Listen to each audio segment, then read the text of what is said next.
Hey, what's up, fellas? How you doing, man? Antonelli here.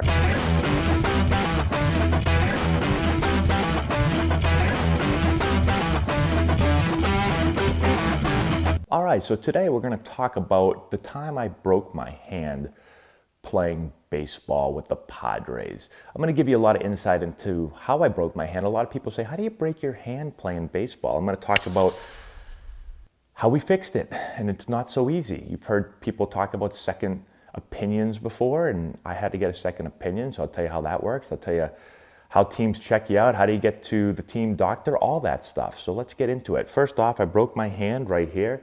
I don't know if you can see that. There's a scar that runs from like basically here to here. It's called the Hamate Bone, very common injury in baseball. I also actually had 3 surgeries on my wrist. I don't know if you can see that, but I have a big scar right there that they went into and cleaned that up. And so we'll talk about the hand surgery and how the wrist was related and all that stuff. So first, this is a hamate bone. Hamate bone is just a little bone that rests right here in your hand. Doesn't really do a whole lot, I don't believe. I don't know why you have it. It's shaped like a J. And so when it breaks, the bottom part of the J just kind of cracks and falls off. And sometimes it cracks and doesn't fall off, which was my case. And most of the time it cracks and falls off. And then they just have to go in and remove the J. And so what happened with me, I was in AAA with Portland. I was with the Padres. 2008, and late in the 2007 season, I did start to feel a little bit of, I don't want to say discomfort, but I could tell something was a little bit off with my hand, and I didn't think it was anything serious. And 2008 started, and I remember I took one swing. I swung and missed. And it's funny, most wrist and hand injuries, when you swing and miss, that's when you feel it the most. And so I swung and missed, and I said, ow, what was that? Felt like a pain that went kind of up the side of my hand. And, I thought maybe I like pinched a nerve or something like that, tweaked something. And so I didn't really say a whole lot about it. But as the season went on, not every swing and miss, but every so often I'd get that jolting pain.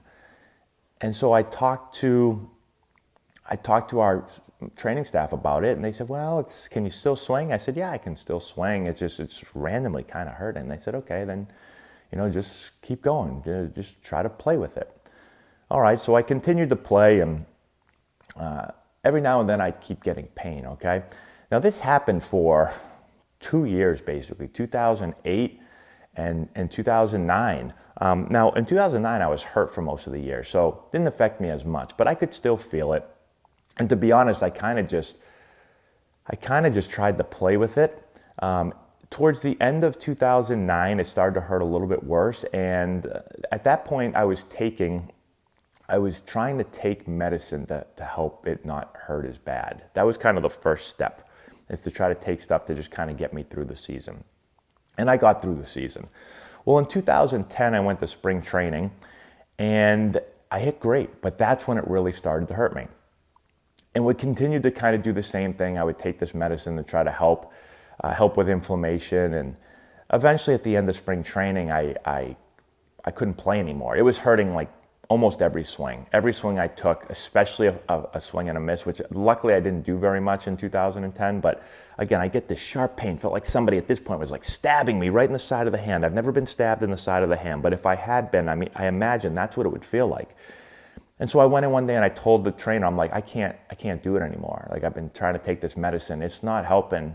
It's not helping at all. At that point, I think I was taking medicine to help just with the pain, and I couldn't do it. And I said, we got to get this checked. And so I went to the doctor, went to the Padres doctor, and they flew me out to San Diego. So I got to San Diego and they checked it, and they said, well, you've got a lot of inflammation over here, but everything looks okay. So they gave me a cortisone shot, cortisone shots. That's like the number one thing that doctors go to, especially with baseball players. And so they put a little cortisone in there, and usually cortisone can work wonders. I hurt my knee one year and they put cortisone in there. They got it right in the right spot. Oh my Lord. I went from not being able to walk to like 3 days later being like Superman. I was never Superman, but I felt like Superman compared to what I felt like before. So this stuff is like, it's impressive. But they put it in there 3 days later, they put you in like this little soft, I don't want to call it a cast, but a brace where you can't move. And they're like, 3 to 5 days, you'll feel great. Got out 3 to 5 days later, took a swing, said, not great at all, not even close to great. And so they said, okay, come back out here. So fly back out. They checked me. Yeah, there's some inflammation in there. Let's do a cortisone shot again. So I did a cortisone shot. Then I ended up doing a PRP shot, which is like a plasma something or other. I don't know. They take the plasma from your blood or something. They spin it in a machine. They inject it back in. I'm probably going to grow a third head. I only have one head. I'm probably going to grow a second head at some point in my life because of that. And so that did nothing at all. And so I said, finally, I'm like, listen, you guys have shot me with multiple cortisone shots and you've put plasma alien stuff into my wrist and nothing is working. So my agent said he's going to go for a second opinion. Now, I don't know if teams like when you go to second opinions, but listen, I've flown to San Diego like 3 times and nothing helped. So I went to a second opinion. I went to the Arizona Diamondbacks doctor, who was actually in Scottsdale, Arizona, and I was still in Arizona at this point. And so I walked in and he did a CT scan, I believe it was called, and I went into his office and he walked right in and he said, hey, Matt, you got broken hand. You got broken hand, mate. I was like, really? I'm like, no one's ever told me that. He was like, yeah, it's right here. And he showed me like the scan, and there was a J-looking bone with a huge crack in it. Like a line that went right across. He's like, there's your broken bone. I was like, wow, that's pretty clear. He's like, did you not get a CT scan before? I'm like, no, I never got a CT scan. I got a lot of MRIs, never a CT scan. So he's like, well, there's your problem. So I went and got surgery for that. He did it. You know, they put you to sleep, boom, they go in, they fix it on up, and that's it. It's a 4 to 6 week recovery. So I went back to Arizona. Laura was out there living with me, and I had a cast on for 2 weeks. Take the cast off after 2 weeks, and you know, your hand's really stiff. I don't know if anyone's had a cast on for 2 weeks, but like you can barely move it. It's pretty tender right here where the stitches, were.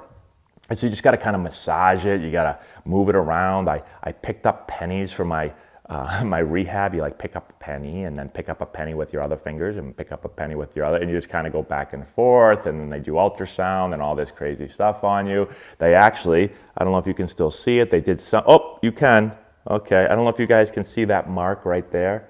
There's a mark right there, and there's another mark right there. So they used to put this thing that would give you like electric stimulus, I don't know what I'm saying, but it would like give you like, it would feel really hot.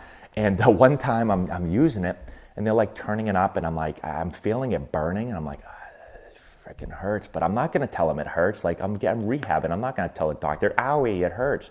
So I was like, I'm fine. And then it got to the point where I was like, holy shit, I feel like I'm on fire right now. So I was like, yo, turn it down. He's like, what? Turns it down. I'm like, I feel like I'm getting burnt. We took the thing off. I had a hole in my wrist, here and here. It was like black. And he was like, whoa, we did burn you. I was like, yeah, I know. That's what I was saying. I'm on fire. And it never went away. I have 2 scars right there from when they burnt the hell out of me trying to fix my wrist. I don't know. I think they were pissed at me and they said, just burn this kid's wrist off right here. Just burn it off. So anyway, so that's what happened. I finally got back after 6 weeks. I started swinging and I said, man, my wrist, it still hurts. And so they sent me back to the doctor and they did an MRI this time. And he said, yeah, you've got a lot of inflammation and stuff over here, and you've gotten your cortisones and all that didn't work. I went to Dr. Jupiter. Dr. Jupiter, I believe, was the Red Sox doctor at one point. He was fantastic. And he was like, yeah, he's like, you have inflammation, but you have cysts. You have a bunch of cysts in there. And I'm like, oh, cysts, that doesn't sound good. So they had to go in and cut the cysts out and fix me on up. And that ruined my season. That knocked me out for the rest of the year.